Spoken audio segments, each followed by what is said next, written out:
Smart Excel চ্যানেলের পক্ষ থেকে আপনাকে স্বাগতম। আজকে আমি নতুন একটি বিষয় দেখাবো, সেটা হচ্ছে এই ইনসার্ট রিবনের ভিতর যে চেক বক্স রয়েছে সেই চেক বক্স কীভাবে কাজ করে সেটা নিয়ে মূলত আলোচনা করব।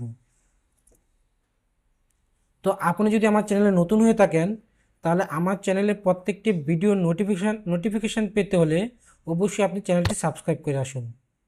তো চলেন শুরু করি আজকের ভিডিও। চেক বক্স, তাহলে দেখেন এখানে আমার একটা ডাটাবেজ রয়েছে।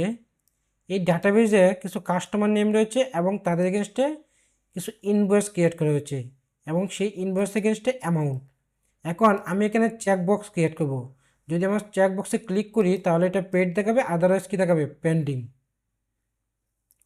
তো আমি একটা সেলে সিলেক্ট করলাম, সিলেক্ট করার পর দেন আমি যদি এখানে চেকবক্সে ক্লিক করি তাহলে দেখেন এখানে চেকবক্স কী হয়েছে, ক্রিয়েট হয়ে গিয়েছে। দেন আমি প্রত্যেকটা সেল সিলেক্ট করে দেন যদি আমি চেকবক্সে ক্লিক করি তাহলে প্রত্যেকটা সেলেই কী হবে, এই চেকবক্স ক্রিয়েট হয়ে যাবে। এখন আপনি যদি এই চেকবক্সে ক্লিক করেন, ক্লিক করার পর দেখেন এই সেলটাতে ট্রু অপশান আসছে। যদি আনক্লিক করেন তাহলে কী হবে, এটা ফলস।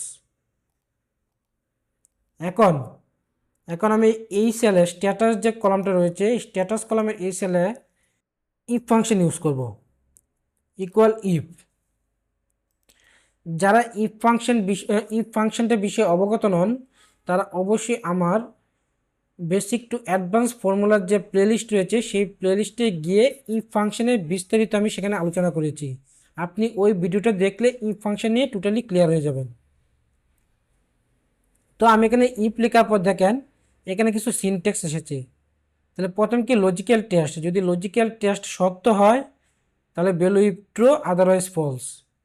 তাহলে আমি এখানে ইফ লেখার পর লজিক্যাল টেস্ট দিব। এখানে যে বাম পাশের সেলটা রয়েছে E3, এই সেলে ক্লিক করব। ক্লিক করার পর যদি আমি ইকুয়াল ট্রু দেই,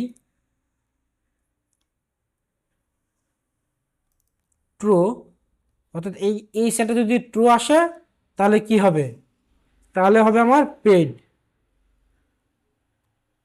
আর যদি ফলস হয় তাহলে হবে পেন্ডিং। এখন যদি আমি এন্টার দিই তাহলে দেখেন এখানে এই সেলটাতে কি এসেছে, পেন্ডিং। অর্থাৎ আমার এখানে যেহেতু চেকবক্স ক্লিক করা নেই সেহেতু আমার এই ইনভয়েসের এগেনস্টে যে অ্যামাউন্টটা রয়েছে সেটা পেন্ডিং অবস্থায় রয়েছে। আমি যদি এখানে চেকে ক্লিক করি তাহলে দেখেন এটা কী হচ্ছে, পেড হয়ে যাচ্ছে। এখন আমি এই সেলের ফর্মটা কপি করব। কপি করার পর অর্থাৎ এই সেলটা কপি করব। কপি করার পর বাকি যে সেলগুলো রয়েছে সেগুলো সিলেক্ট করে মাউসের রাইট অপশানে ক্লিক করে এখানে দেখেন ফাংশান রয়েছে অর্থাৎ ফর্মুলাস, এই ফর্মুলাসটা আমি কী করবো, পেস্ট করে দেব।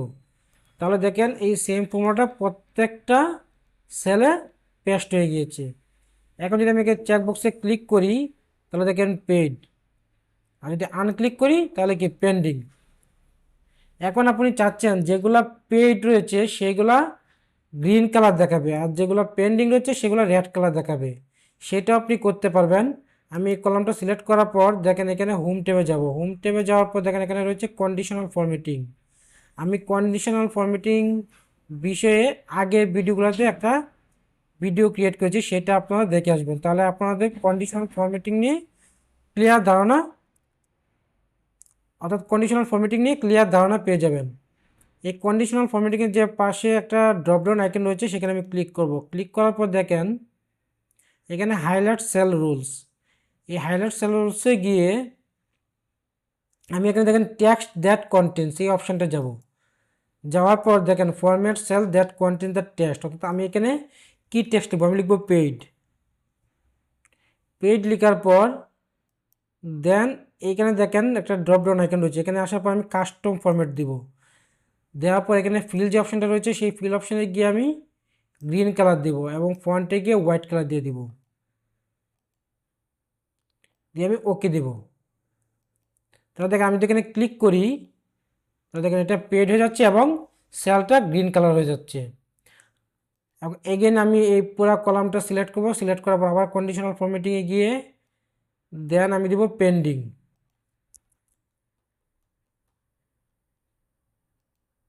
দেওয়ার পর কাস্টম ফরম্যাটে যাব, যাওয়ার পর ফিল অপশানে দিব আমি রেড কালার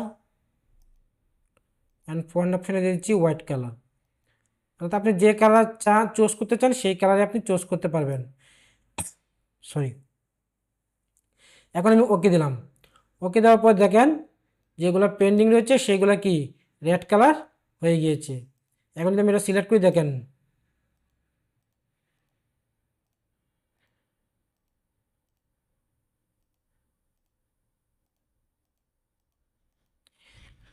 এইভাবে সহজে আপনি চেক বক্সের মাধ্যমে খুব দ্রুত কাজ করতে পারবেন। তাহলে দেখেন আমরা চেক বক্সের মাধ্যমে এখানে যে ইনভয়েসটা রয়েছে সেই ইনভয়েসের এগেনস্টে পেড এবং পেন্ডিং স্ট্যাটাস খুব ইজিলি তৈরি করতে পেরেছি। তো আজকে ভিডিওটি যদি আপনাদের ভালো লাগে থাকে তাহলে অবশ্যই শেয়ার করবেন এবং অবশ্যই লাইক অ্যান্ড কমেন্ট করবেন। আর আরও ভালো ভালো ভিডিও পেতে হলে, আরও অ্যাডভান্স লেভেলের ভিডিও পেতে হলে আমাদের চ্যানেলের সাথে থাকুন এবং চ্যানেলটিকে সাবস্ক্রাইব করুন। আর আপনাদের যদি কোনো কোয়েরি থাকে তাহলে অবশ্যই কমেন্টের মাধ্যমে জানাবেন। ধন্যবাদ সবাইকে।